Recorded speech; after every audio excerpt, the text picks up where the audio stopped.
Hi, this is John here with some videos about the HA feature on the vSphere 5.5, and I want to talk a little bit about the vSphere HA feature. Well, basically HA feature is to enable high availability to the host and therefore virtual machines. HA does not provide balancing. HA restarts the virtual machine on another host. Configuration at DataStore level, HA needs to have shared data stores. It could be BNFS or NFS data store. The important thing is that the machines should be residing on a shared data store.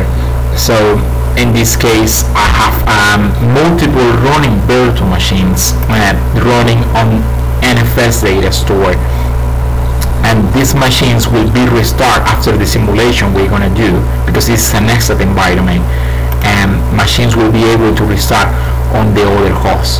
So I have balance for virtual machines. I have two virtual machines running in this hypervisor number 2 host, and I have two another virtual machine running on the hypervisor 03 host. So what is the idea about HA?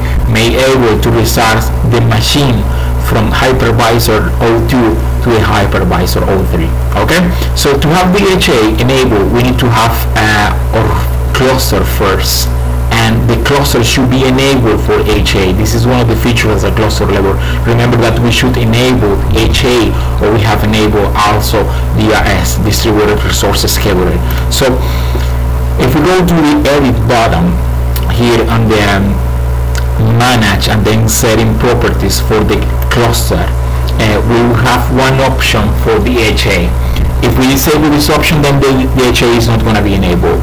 Host monitoring, what is this option for? This is to monitor if the hosts are alive or dead. So remember that we in a cluster we have multiple hosts. The maximum should be 32 hosts. One of them should be a master, and the rest should be the slave host. So it's important, this option, because this option is determining if the HA is going to monitor if the hosts are alive or not. This option can be disabled if the host is going to a maintenance mode, or any operation you're going to do, or if you're going to change some network configuration on the host affecting the HA. You should disable this option and then re-enable it. We have the mission control, and the mission control basically it's enable machine to turn on if they violate the CPU constraints, or do not power on virtual machine that violate constraints. So we have some policies in the mission control, and the first one is define failover capacity by a certain number of hosts. How many hosts I want during the failover. I have the second option, which is the default one, is define failover capacity by reserving a percentage of the cluster resources.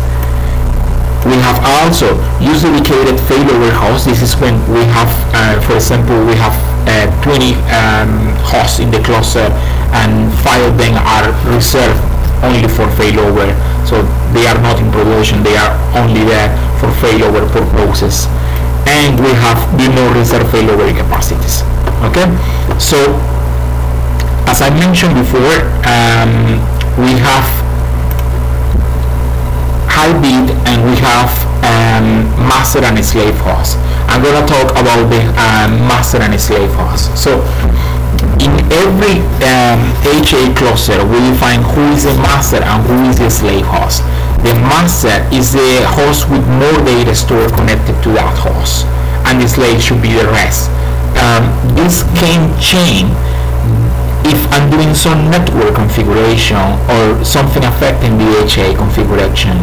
So another host will be elected as a master, and then this one should be the slave again.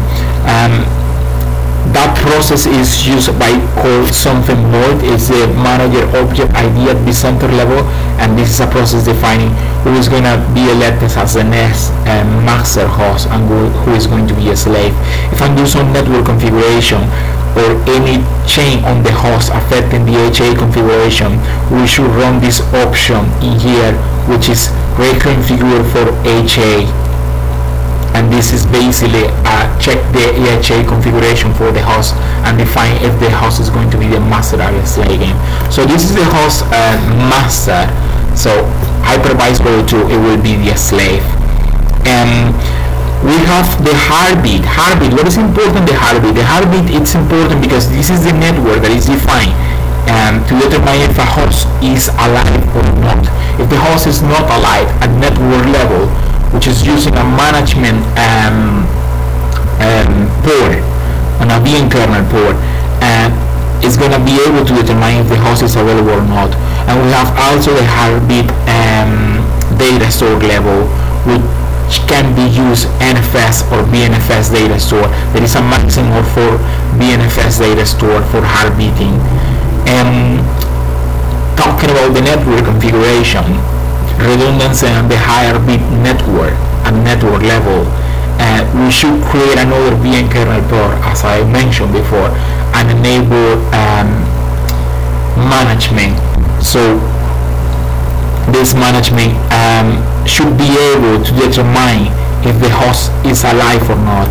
So I have the management network here, and I'm using this port for VM kernel and management. The idea is to have redundancy on this, right? So let's simulate the failover. I'm gonna restart this host with these two virtual machines running on the host, and these two virtual machines should be able to restart on the hypervisor 2. Remember that the virtual machine is restart. So before you do this exercise, make sure that your virtual machine has the VMware tool installed. Why this is important? Because the VMware tools is keeping heartbeats and pulse between the virtual machine and the host. If the machine is not able to communicate with the host, then the host will consider that the virtual machine is dead and the heartbeat, it will not work. So I'm gonna restart this host in here, and the other host should be able to take over. So let's simulate the reboot. I'm just gonna type here test. I have one machine running here, so this machine, it will turn off and then to run on the other host. Remember that the virtual machine should be on a shared data store. If the virtual machine is not on a shared data store, the host, it will not be able to power on the virtual machine. This is important because the partner host or the slave host should be able to see the data store. If it's not able to see the data store, nothing will happen.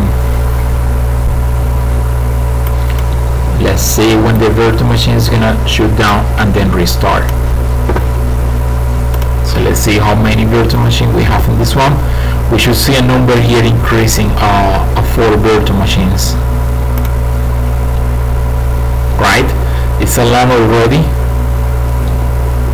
It's not communicating, it's shutting down. And then see if this one is still alive. Oops, there you go. It's rebooting on the partner host. This is completely automatically, and this host is already disconnected, and now we will have the virtual machine running on the host number 3.